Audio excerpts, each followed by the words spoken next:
جزاكم الله خيرا وأحسن إليكم. يقول إمامنا لا نفهم قراءته لعدم وضوح نبرات صوته، فهل تجوز الصلاة خلفه؟ أولا عليكم أن تلتمسوا أقرأ الموجودين ليؤمكم إذا أمكن، فإن النبي عليه الصلاة والسلام لما أوصى جماعة من أصحابه قال: وليؤمكم أقرأكم لكتاب الله.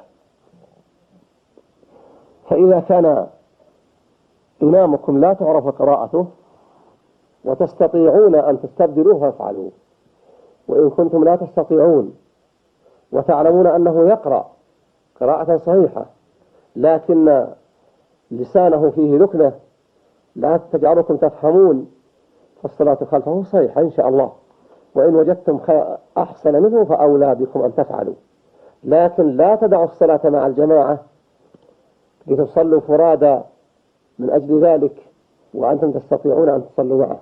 نعم. جزاكم الله خيرا وأحسن إليكم.